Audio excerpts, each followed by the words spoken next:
Ребят, всем привет! Как вы поняли, сегодня у меня чечевица. И в моем любимом формате комплексного обеда. То есть 3 блюда. Я сегодня вот в такой вот теплой униформе, потому что у нас жуткий холод. Пришлось включить все комфорки, отопление не справляется, но вот в таких вот спартанских условиях буду снимать. Вы, наверное, все знаете, что чечевица, возможно, одна из самых древних возделываемых человеком культур на Земле. Археологи находят ее следы в раскопках 6-8 тысячи лет до нашей эры. В Древнем Египте чечевица считалась пищей богов, и ее часто находили в гробнице фараонов. И известно, что древние египтяне даже пекли хлеб из чечевицы. А в Древней Греции и Риме чечевица считалась мясом для бедных, а римские врачи думали, что ежедневное потребление чечевицы делает человека спокойным и уравновешенным. Интересно, что латинское название чечевицы «lens»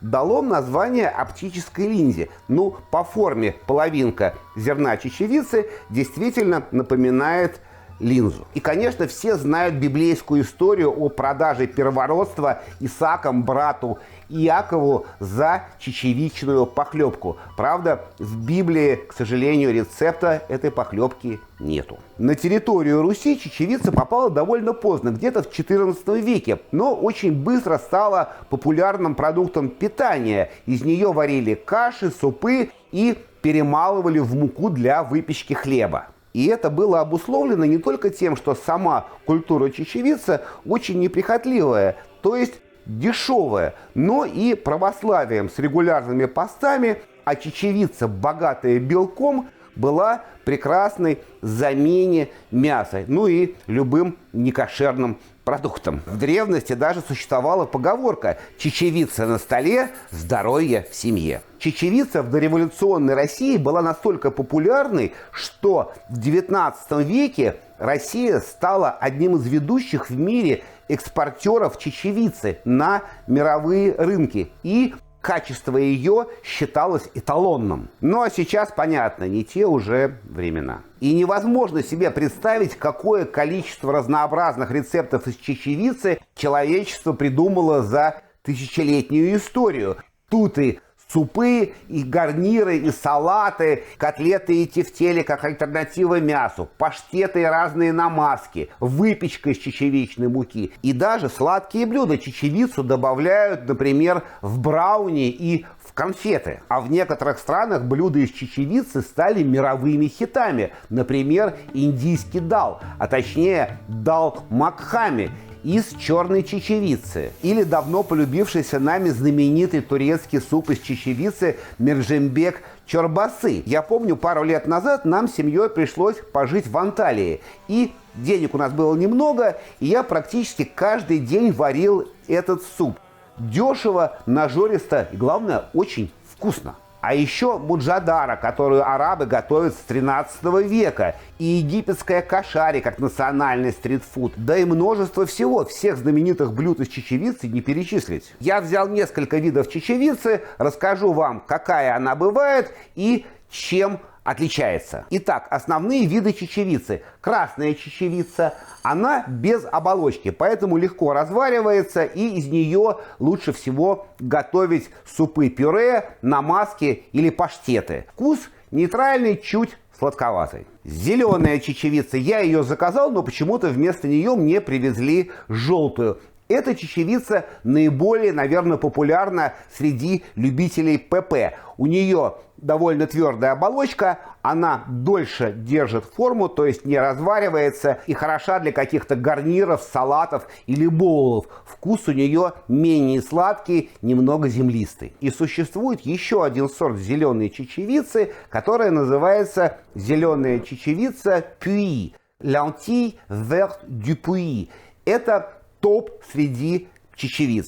Она очень дорогая, в хорошие времена ее у нас можно было купить, но сейчас, конечно, не достать. Ее выращивают в вулканической почве только в одном месте в мире, в регионе Le Puy-en-Velay в Аверне, на высоте около 1000 метров над уровнем моря. У нее пряный, почти перечный вкус и очень тонкая кожица. В современной высокой французской кухне она широко используется как гарнир или в салатах. Кстати, для моего основного блюда рекомендуется использовать именно этот сорт чечевицы, но за неимением я возьму черную белугу, потому что она ближе всего по свойствам. Далее, коричневая чечевица – это нечто среднее между красной чечевицей и зеленой. Самый бюджетный сорт, легко разваривается, используется для запеканок, для рагу, но очень универсальная. У нее специфический немного грибной ореховый вкус. И черная чечевица, которая еще называется белуга, потому что ее зерна очень напоминают черную икру. Это тоже топ из всех чечевиц. Ее черный цвет обусловлен большим количеством антоциана. Это мощный антиоксидант, который содержится, например, в ежевике или чернике. Очень, кстати, полезная штука для сердца, ну и там много для чего. Среди всех сортов чечевицы, которые существуют на нашем рынке, этот сорт самый дорогой, полезный, питательный, не разваривается практически при варке, очень презентабельно выглядит на тарелке, поэтому используется даже в высокой кухне, в боулах, салатах, как отдельный гарнир или закуска. И вкус у нее наиболее деликатный и тонкий из всех сортов. Ну и, как видите, есть еще желтая, которую мне как раз привезли. Это та же зеленая, но без оболочки. В качестве закуски я сначала думал, что буду готовить чечевичный салат. Но, честно говоря, салаты надоели, да это очень просто и неинтересно. Ну что, сварил чечевицу, накидал, что нашел в холодильнике, сделал соус-винегрет, заправил и вот. Ну, как-то вот скучно. Поэтому я решил приготовить закуску что-то типа а-ля хумус. Но такой читерский вариант, то есть быстрый и очень вкусный. Во всяком случае, я тренировался перед тем, как начать готовить и снимать. Я уже несколько раз сделал, дети приезжали, все съели, как раз кончился. Будут у меня опять запасы. И раз уж это намазка, то для нее годится любая хорошо развариваемая чечевица. Вот эта вот желтая, которую я не заказывал, вполне себе подойдет.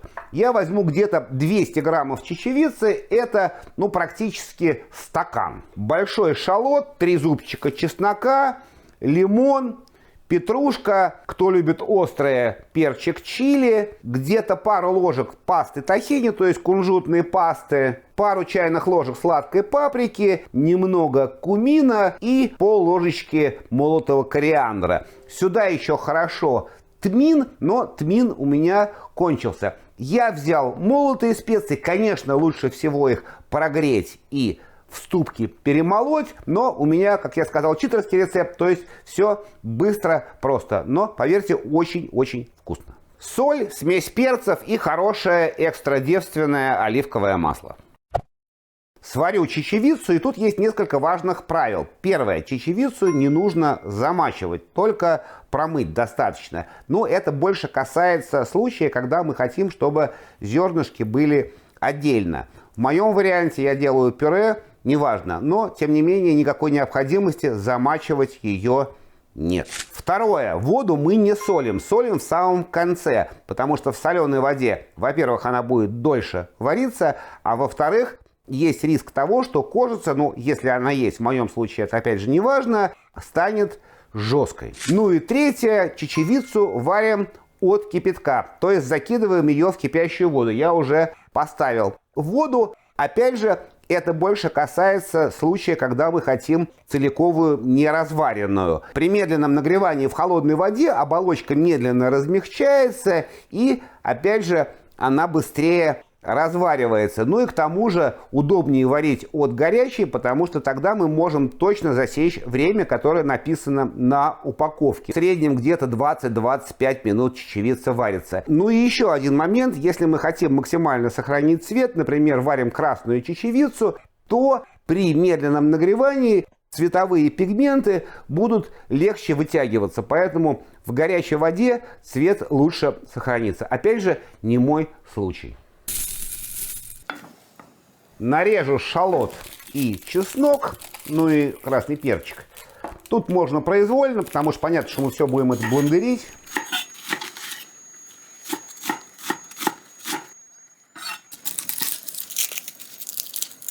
Вырезаем зеленые ростки, если есть. Ну, тут вроде нет ничего. Тоже произвольно. Мелко не надо, чтобы он не сгорел. И чили. Пол перчика максимум. Сковородку. Оливковое масло. В принципе, можно не жалеть. Мы все равно будем потом еще добавлять. Все сразу. Сильно обжаривать, конечно, не нужно. Просто до мягкости лука и чеснока. Добавлю в сковородку специи, чтобы они просто прогрелись. Паприка, ее сильно нагревать нельзя. У нее максимально, кажется, 120 градусов. Иначе она начнет горчить. Но так они раскроют свой аромат лучше. Просто буквально несколько секунд. Нашу чечевицу. Я ее прям вместе с водой, ну точнее там воды уже не осталось, потому что я делал где-то 1 трём воды и получилось как раз то, что надо. Лук, чеснок со специями, тахини, петрушку. Петрушку лучше, конечно, было бы кинзу, но многие ее не любят, будут меня хейтить, но считайте, что это кинза, потому что кинза, конечно, здесь предпочтительнее. Лимон. Я все делаю тут на глаз, потому что сколько лимона, ну, разные лимоны бывают. Конечно, тут все надо пробовать. И, главное, соль-то мы забыли. Я же не солил ничего. Где-то пару ложечек.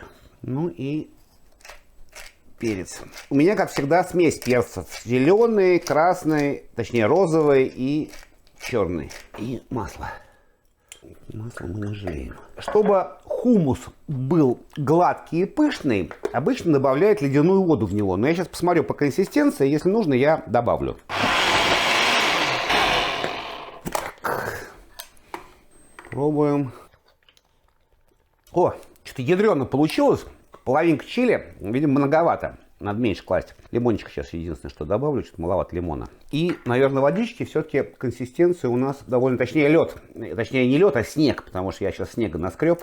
Очень он густой у меня вышел. Пробую. Сейчас идеально. Можно, конечно, его еще через мелкое сито процедить. Но я не буду, потому что у меня действительно получилась очень хорошая, правильная консистенция.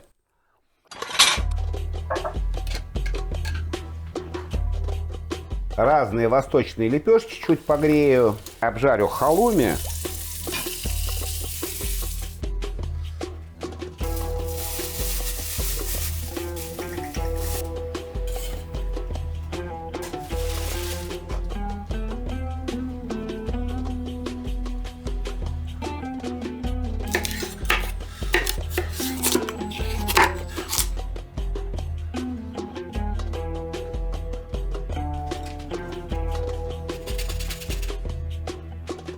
Ну вот вам идея простого аппетитного закусочного сета. Согласитесь, это интереснее, чем салат. А если с пивом, это, наверное, лучшая альтернатива каким-то дико вредным чипсам и всякой гадости, которую мы для пива покупаем. Это действительно очень-очень вкусно и, главное, разнообразно, потому что все вот эти вот ингредиенты с хумусом, во-первых, они прекрасно сочетаются и дают вам совершенно каждый раз новый вкус и новую еду.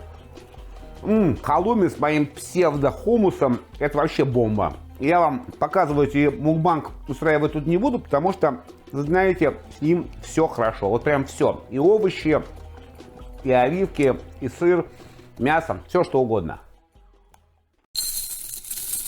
Суп приготовлю самый простой, в турецком стиле, а-ля мерджембек чубарсы. Я уже говорил, что я его много раз готовил, хорошо знаю. Просто вкусно, сытно и бюджетно. В общем, все эпитеты.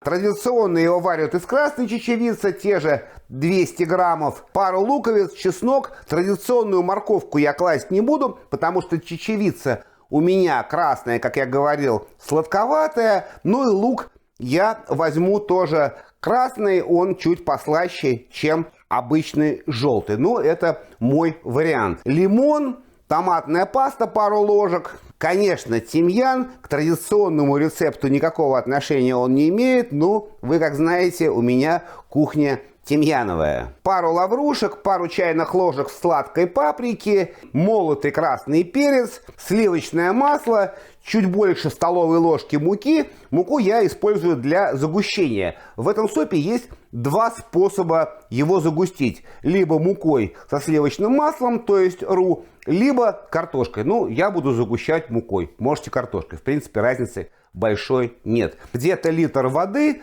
соль, перец, хорошее оливковое масло. Лук произвольно. Ну, я нарежу полукольцами.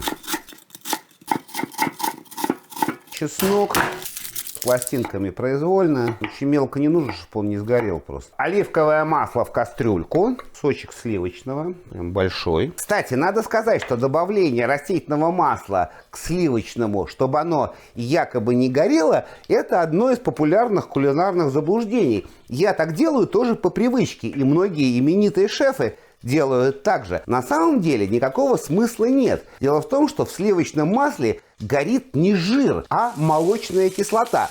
Где-то при 120 градусах. И если мы к нему будем добавлять даже масло с точкой дымления там 500 градусов, то ничего не изменится. Оно все равно будет гореть. Так что единственный способ сделать так, чтобы сливочное масло не горело, это использовать либо топленое масло, либо его очищать. Но тут мы, конечно, теряем во вкусе. Да, существуют случаи, когда сливочное масло нагревают выше 120 градусов, например, для соуса beurre-noisette, то есть орехового масла. Тогда оно приобретает такой ореховый привкус, но используется для рыбы, мяса, во многих других рецептах французской кухни. Ну а во всех остальных случаях перегревание сливочного масла приведет к тому, что оно начинает гореть, образуется канцероген, неприятный горький вкус. Поэтому, если мы обжариваем лук на смеси масел, то ни в коем случае его нельзя нагревать выше 120. Ну, чуть-чуть ореховый аромат, это всегда хорошо, но не больше. Кстати, интересно проверить, на правильной ли температуре я жарю. Ну у меня тут лук где-то 75 градусов, так что все нормально.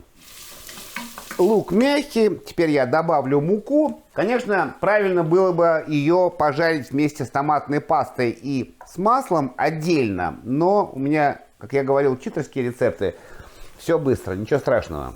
Прогреваем и томатную пасту, ее тоже надо обжарить. Сразу закинуть специи, чтобы их тоже прогреть. Засыпаю чечевицу, залью все водой.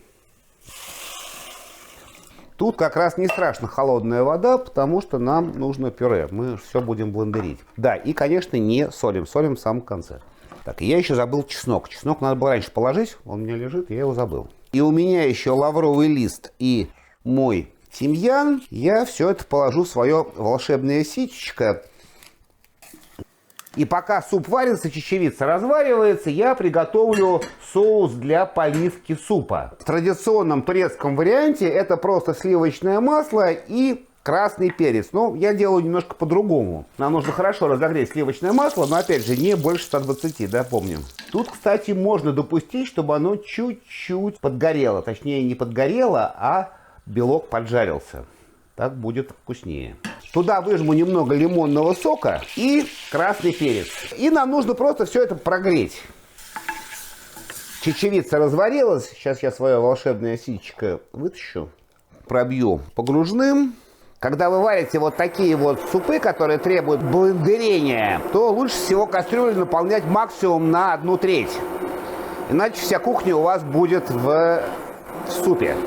Посолить пару ложечек. И я еще добавлю сок лимона немного. В этот суп еще многие турки добавляют мяту. Ну, я не очень мяту люблю, и у меня ее и нету. Перец я забыл. Он не для остроты, а для аромата.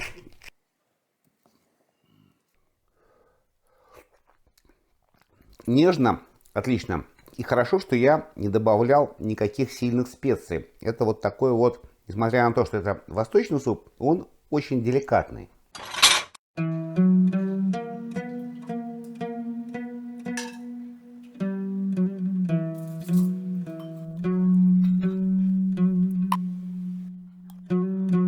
Смело можно опровергать общепринятое суждение о том, что дешево хорошо не бывает. Бывает не просто хорошо, но еще и очень вкусно и полезно.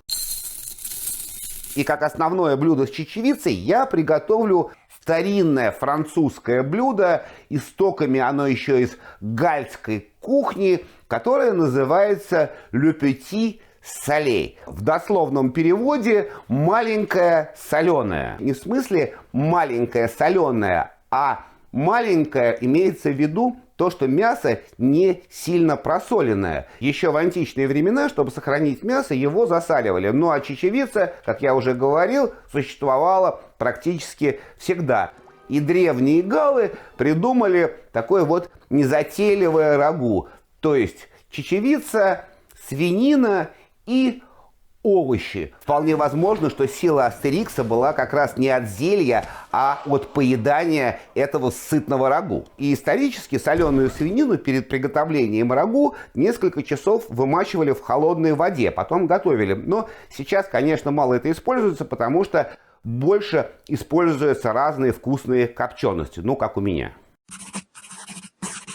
Итак, для него я уже сказал, что традиционно это рагу готовится из зеленой чечевицы пюи, но в ее отсутствие я заменил ее чечевицей черной белуга, что в принципе тоже вполне себе подойдет. Я собрал мясной набор, тут разные колбаски, сыровяленая грудинка, вот кусочек гуанчали, кусочек свиной грудинки, еще кусок свиньи и краковская колбаса. Надо сказать, что сейчас традиционно в этом рецепте используется колбаса Монбельяр. Это слегка подкопченная колбаса с тмином. Но у нас такой колбасы нет. Я ее заменил на более близкую, эту краковскую, можно взять какие-нибудь охотничьи колбаски. На самом деле в этом блюде любые вкусняшки, копченые и не копченые, свиные, все, что вам нравится, все туда годится. Из овощей морковка, сельдерей, репчатый лук, чеснок,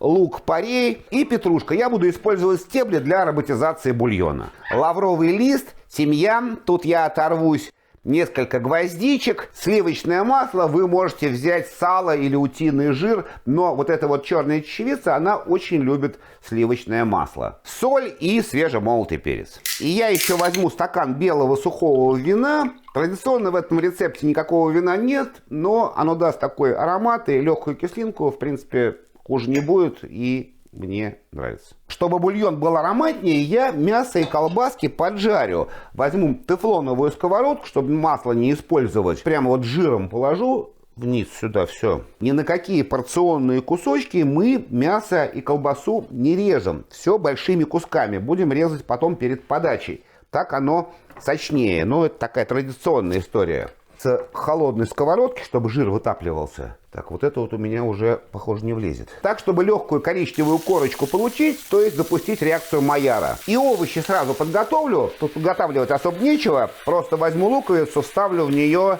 гвоздичек. Ну, штучки, наверное, 4-5. Делаем все как положено, по французским технологиям, клюэ. На самом деле я не очень понимаю, зачем это нужно, потому что бульон обычно процеживают, и гвоздик все равно в рот не попадет. Но вот так они делают, ну, делают и делают. Опять же, очередное кулинарное заблуждение и ненужная вещь. Мейнстрим. А вот из ароматов нам нужно сделать буке гарни. Это дело правильное. Я все заверну по классике в листья лук-порея, так положено. Хорошая корочка появилась. Сейчас я буке гарни положу на дно кастрюли, чтобы он просто не всплывал. И переложу все наши мясные изделия. Вот эти вот самые вкусные прижарки водой деглассирую и тоже в кастрюльку перелью. В них весь аромат. Луковицу, сельдерей. Что мы еще забыли? А, морковку. Ну, одну вот возьму такую вот. Можно ее так вот разрезать, чтобы она лучше работала. Можно не резать. заливаем водой так, чтобы она просто покрыла мясо. Маленький огонь, без крышки и без кипения, где-то часа 2-2,5. Репчатый лук, 2, наверное, много, возьму 1,5 где-то. И нарежу его такими большими перьями. Морковку кружочками. И пару зубчиков чеснока. Они у меня большие. 2 достаточно. Проверяем. Так, зеленые убираем. И чеснок пластинками тонкими. Большой шмот сливочного масла растоплю. Так, лук. Можно сразу морковку. И слегка все это нужно нам карамелизовать.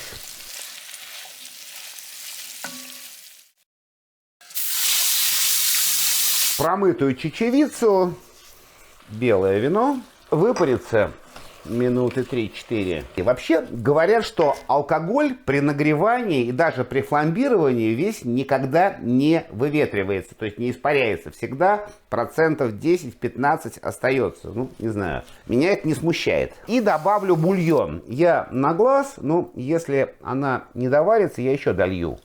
Просто буду проверять на глаз, потому что я ее не знаю. Как она живет, не понимаю, так что буду пробовать. Тут самое главное избежать сильного кипения, потому что при сильном кипении кожица может лопнуть, и у нас получится пюре. А пюре здесь нам совсем не нужно. Можно сразу добавить перец и проверить соль.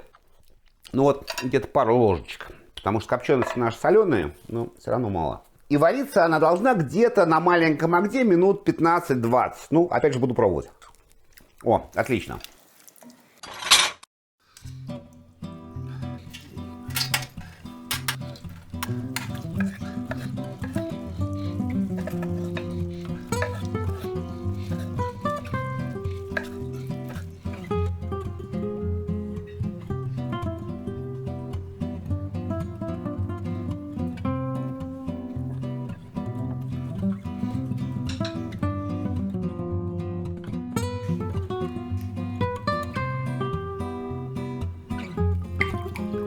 Наверное, эта штука хороша с пивом, но я взял белое вино, все-таки французское, потом у меня элитная чечевица. Сейчас посмотрим. Мне кажется, белое вино здесь будет к месту. Слушайте, я раньше пробовал вот эту вот черную чечевицу, но как-то я ее не заценил. Слушайте, это потрясающая штука. Теперь я понимаю, почему ее используют в высокой кухне. Жалко, что у меня нету французской знаменитой чечевицы пюи. Но даже с этой, ребят, это очень вкусно. Это прям вот прямо очень. Ну, те, кто меня смотрят, знаете, что у меня рецепты честные. Если не вкусно, то не вкусно. Если вкусно, то вкусно. Это прям хорошо. И я считаю, что я правильно сделал, что добавил белое вино. Очень легкая кислинка, аромат. Не знаю, почему французы его сюда не добавляют. Везде добавляют, а вот сюда не добавляют. Надо с ними будет серьезно поговорить на эту тему. Ну, в общем, оставляю вас с мыслями о чечевице. Сам я пойду за гречкой. И, конечно, жду вас в моем телеграм-канале. Делитесь своими кулинарными творениями. Я вам тоже что-то расскажу. В общем, у нас в группе интересно. Так что приходите в любое время. Чат работает 24/24. Кулинары никогда не спят. Всем пока, приятного и до гречки.